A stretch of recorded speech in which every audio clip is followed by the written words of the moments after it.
It's a strange, never-ending search that goes on every day in every American city. Every hour of every day, someone disappears, drops from sight, vanishes. Where do they go? What happens to them? Special police units like the New York Missing Persons Bureau work night and day to find the answers. Here, a daily stream of supplicants come to tell their stories of husbands, sons, daughters who are missing. The reports flood in at the rate of 1,000 a month, 12,000 a year.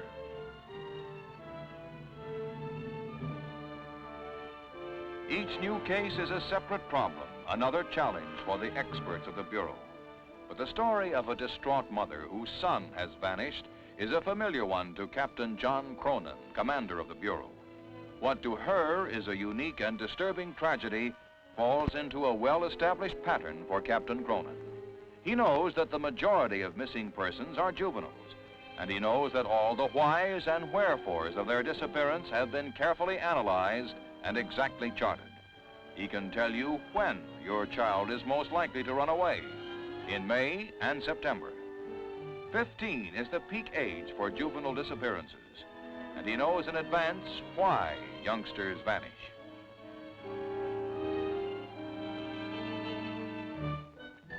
Distaste for school, difficulties in the classroom with teacher or with studies is the #1 cause that sends boys off on the runaway trail. The strife of parents is the second main cause for childhood disappearance, the urge to break away from a broken home. And the old call of the open road, adventure, is the third cause. Johnny won't be among the missing long. His runaway road will be short. 99% come back. But with vanishing grown-ups, the problem is more complicated. The causes more deep-seated. A life grown intolerable. An incurable illness, perhaps. A last phone call of farewell, and then oblivion, and another case for the Missing Persons Bureau. Or sudden disgrace, and a man disappears into a jail cell. But at the Missing Persons Bureau, tragedy and heartbreak are coldly reduced to index cards. Coldly, but efficiently. Many of the missing are traced through the filing system. Here's the report of an unknown white male, an unidentified patient in a city hospital. His mind damaged by accident or alcohol, unable to give his own name. To family and friends, he is a missing person.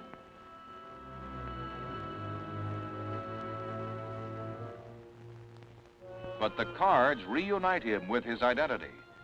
One card describes a missing John Smith. The description matches that of the unknown hospital patient. So Mr. Smith is no longer missing. Abandoned wives, the lure of the other woman, account for thousands of missing every year. Missing husbands. But abandonment is a crime, and the Missing Persons Bureau does not chase criminals. Other arms of the law take over where actual crime is involved.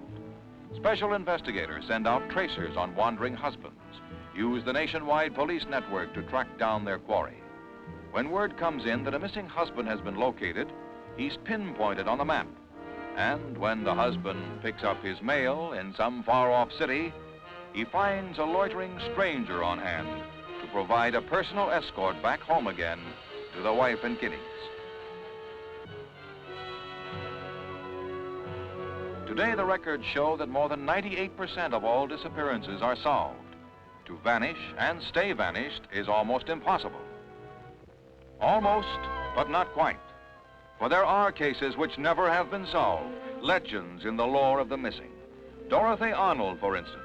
One day in 1910, she stepped out of a Fifth Avenue shop and vanished utterly. Whether she is alive or dead, nobody knows. Or William Ferry. One afternoon in 1935, he visited his wife's grave. He left the cemetery, never to be seen again. And most baffling of all, Joseph Force Crater, Justice of the State Supreme Court. No trace of the vanished judge has ever been found. There is another class of the missing, the nameless drifters of the shadowy streets. Ignored by society in life, they become enigmas in death, nameless, homeless, friendless.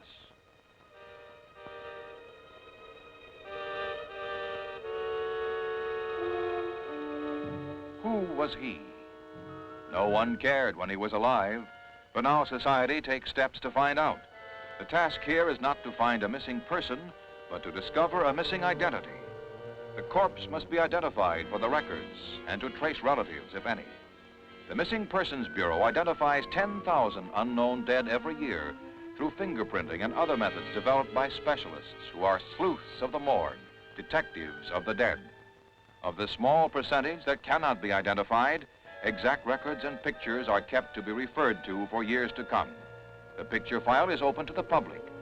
Many a long search for a missing relative ends in final certainty here.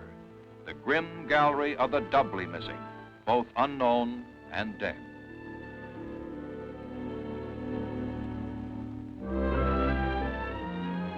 In any large city, the tale of the missing is told in many ways, and suicide is one of them. Not a day passes that someone doesn't disappear finally and irrevocably, cutting himself off not only from family and friends, but from life itself.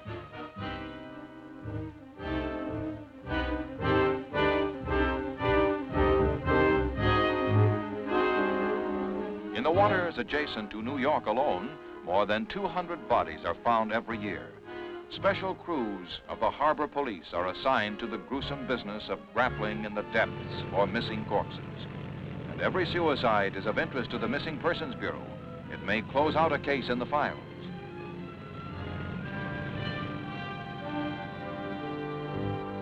The clothing left behind in this suicide interests Captain Cronin particularly. He has noted something. A precinct report of a missing girl reveals what might be a link to the suicide. The missing girl was wearing the same kind of clothes as were found on the bridge. Did the missing girl commit suicide?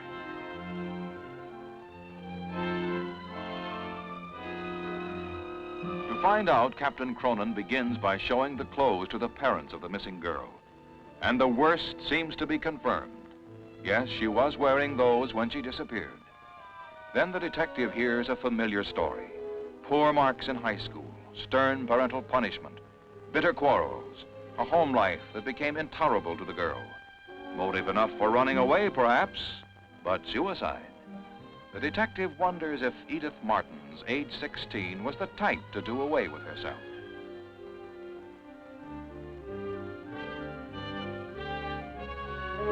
Human nature is Captain's specialty, and to learn more about the nature of this particular human named Edith Martins, he asks to examine her room.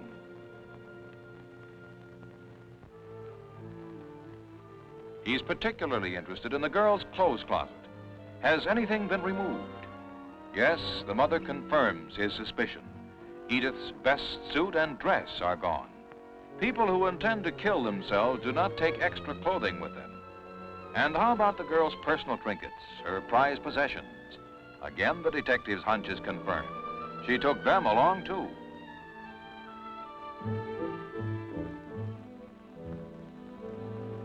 Captain Cronin decides to probe further and asks the name of Edith's high school. Sometimes there are more clues to a child's character at school than at home, and often a school teacher knows more about a child than the parents. The detective learns that the girl's school record was bad, and she was flighty and unstable. Her locker is examined for possible leads.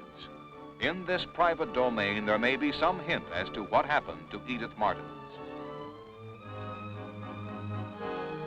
And he finds something, a book on how to be a model. Neither teacher nor parent suspected such leanings in plain Edith Martins, but the evidence is there.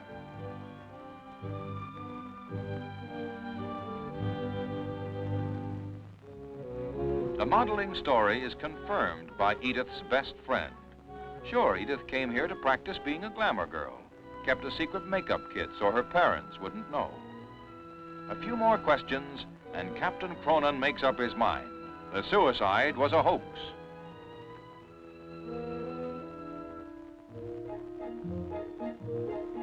For the police, Edith Martins is now a runaway, a missing person, whereabouts unknown. The drowning was a fake to throw off pursuit. So a message goes out to all receivers with Edith Martin's full description. Bus and railroad stations and airports are alerted for the missing girl. Neighboring states are notified by radio, and so are state police. In addition, the Missing Persons Bureau has its own radio broadcasts to the public at large. And nationwide, the girl's picture and description are included in the FBI bulletin, which reaches all chiefs of police. The Missing Persons Network makes Edith Martins famous in a way she never planned. But the search concentrates on New York's extensive model industry, which annually lures thousands of girls with beauty for sale. Missing persons always gravitate to areas where their principal interests lie. So Captain Cronin begins a patient canvass of the scores of model schools and agencies where Edith Martins may have applied. Every aspiring model leaves a glamour photo of herself with an agency to attract clients. Captain Cronin hopes to trace Edith Martin through such a photo, even though she will have changed her name, hairdo, and general appearance.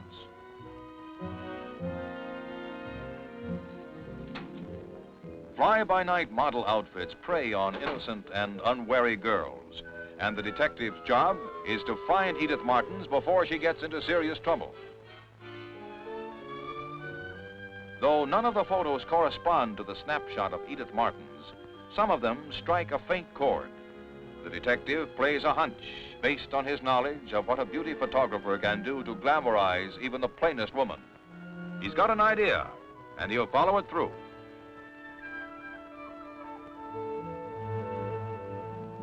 A police artist is consulted, and Captain Cronin explains his scheme. If a photographer can beautify a woman beyond recognition, perhaps an artist can reverse the process by removing the disguise of glamour to reveal the original underneath. Sometimes beauty is only lens deep.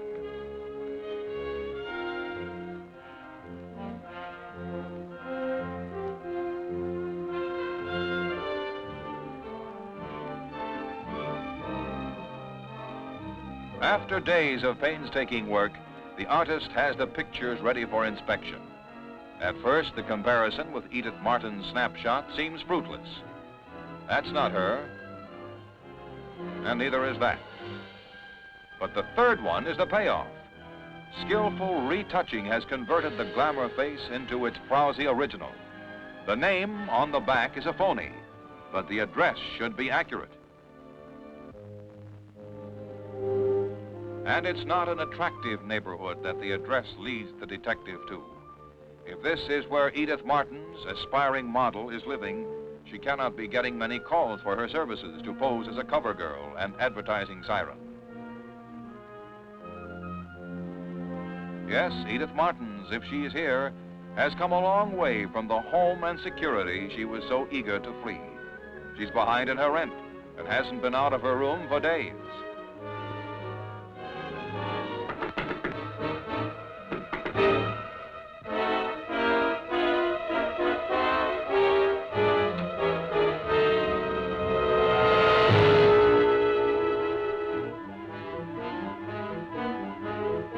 It's Edith, all right, at the end of her glamour trail, trying to make her suicide hoax a reality with sleeping pills. Broke, discouraged, ashamed to go home. A hurry call for an ambulance, and Captain Cronin's work is almost done. And Edith Martins is no longer among the missing. As with thousands of others who have tried running out on their daily routine, the chances are that once back home, she will stay there, having found that far pastures look greener only from a distance. But if it was all near tragedy for the Martins family, it was just routine for the Missing Persons Bureau. Case closed is not a sparkling phrase, but it writes a happy ending.